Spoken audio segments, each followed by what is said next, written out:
Perang ini belum menunjukkan tanda-tanda berhenti. Sudah lebih dari seminggu, tapi dentuman senjata justru makin sering terdengar. Iran dan Israel seperti dua raksasa yang terus meninju satu sama lain tanpa jeda, tanpa kompromi. Setiap hari, serangan dibalas dengan serangan. Setiap malam, rakyat sipil tidur dalam ketakutan, tak tahu kapan rumah mereka akan berubah jadi puing-puing. Dan pada Jumat sore, sebuah rudal Iran meluncur dengan cepat menghantam langsung kota Haifa di Israel Utara. Dentuman itu membelah langit, memekakkan telinga. Alarm darurat meraung dari segala penjuru. Sekitar 10 juta orang sontak panik, berlarian mencari perlindungan, menyelamatkan diri ke bunker-bunker bawah tanah. Di tengah kekacauan itu, satu perempuan dikabarkan tewas.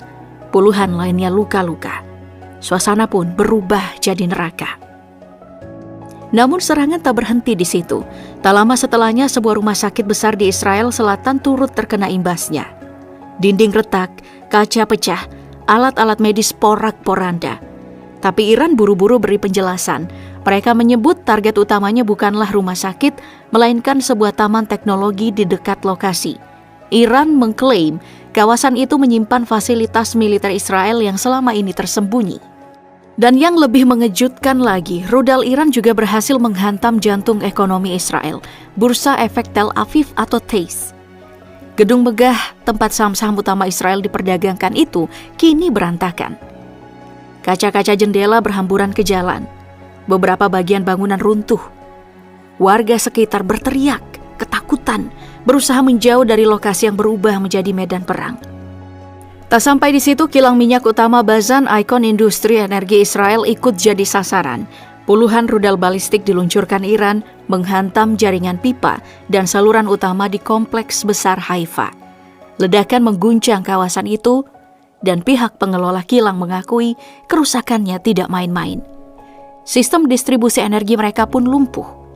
Ini bukan cuma soal minyak, ini soal nafas ekonomi Israel yang kini mulai tersendat.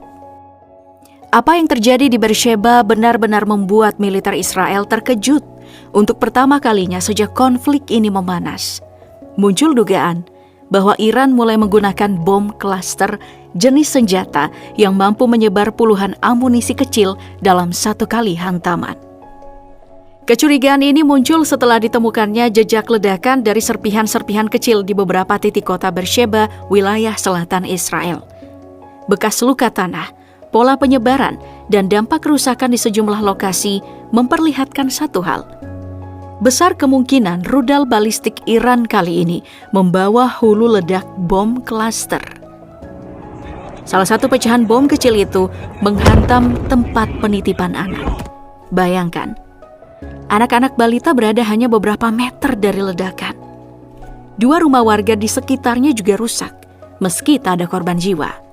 Menurut keterangan polisi dan tim medis, kejadian ini tetap menorehkan trauma mendalam bagi warga. Kerusakan paling mencolok itu terlihat di pusat penitipan anak Koel Kabat. Api sempat berkobar sesaat setelah ledakan, namun tim pemadam kebakaran bergerak cepat memadamkan. Di saat yang sama, unit militer langsung turun tangan, berusaha mengungkap apa sebenarnya yang terjadi. Dan dugaan itu diperkuat, di mana pada hari Kamis Komando Front Dalam Negeri IDF menyatakan bahwa Iran memang telah menembakkan setidaknya 1 rudal balistik bermuatan bom klaster ke kawasan Israel Tengah.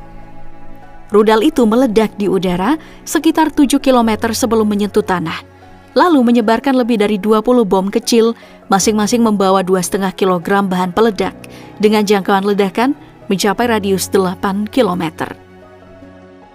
Yang membuat situasi makin rumit, baik Israel maupun Iran bukanlah penanda tanganan Konvensi Bom Tandan 2008, perjanjian internasional yang melarang penggunaan senjata jenis ini. Artinya, secara hukum, penggunaan bom klaster oleh Iran tetap mungkin terjadi, meski dampaknya begitu brutal. Serpihan-serpihan rudal juga ditemukan tersebar di wilayah tengah Israel, meskipun untuk saat ini, belum ada laporan korban jiwa dari lokasi-lokasi tersebut. Israel kini menuding Iran telah menyerang warga sipil. Mereka menyebut rudal-rudal Iran sengaja diarahkan ke rumah sakit dan pemukiman. Tapi publik dunia langsung bereaksi. karena narasi ini justru terdengar seperti ironi besar. Bagaimana bisa Israel bicara soal serangan ke sipil? Padahal mereka sendiri dikenal sebagai pelaku dari salah satu pengeboman paling brutal, carpet bombing Gaza.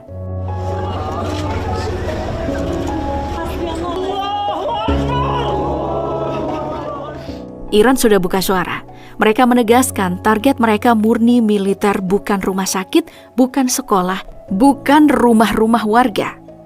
Tapi tudingan dari Tel Aviv tetap dilontarkan ke media, seolah lupa bahwa hanya setahun lalu, tahun 2023, Israel mengguyur Gaza dengan bom. Bom-bom itu pun tidak pilih tempat. Rumah sakit dihantam, kamp pengungsian rata dengan tanah. Ribuan orang tewas tanpa ampun, tanpa peringatan.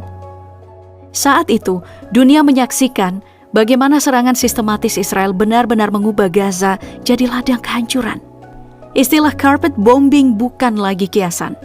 Itu nyata. Bom dijatuhkan begitu banyak, begitu merata, hingga tanah Gaza seperti diselimuti karpet api. Ini mirip dengan strategi Amerika saat menggempur Irak pada tahun 2003, melenyapkan segalanya, bukan hanya target militer. Yang jadi korban? Warga sipil, perempuan, anak-anak. Dari total 2,3 juta penduduk Gaza, sebagian besar kehilangan akses listrik, air, dan tempat aman. Mereka tak bisa lari, tak ada jalan keluar. Hujan bom terus-menerus menghantam kota sempit itu. Laporan dari otoritas kesehatan Gaza menyebut, lebih dari 1.000 nyawa hilang karena serangan bom tersebut. Tapi kekejaman Israel tak berhenti pada pengeboman. Ada satu praktik lain yang jauh lebih mengerikan. Menggunakan warga sipil Palestina sebagai tameng manusia. Dan ini bukan sekadar tuduhan. Human Rights Watch, B'Tselem, Amnesty International, semuanya sudah dokumentasikan praktik ini. Bahkan para cendekiawan menyebut IDF adalah satu-satunya militer modern yang secara sistematis menggunakan tameng manusia dalam operasi tempurnya. Menurut laporan B'Tselem, tentara IDF secara terang-terangan memaksa warga sipil Palestina berdiri di garis depan atau menempatkan mereka di area berbahaya.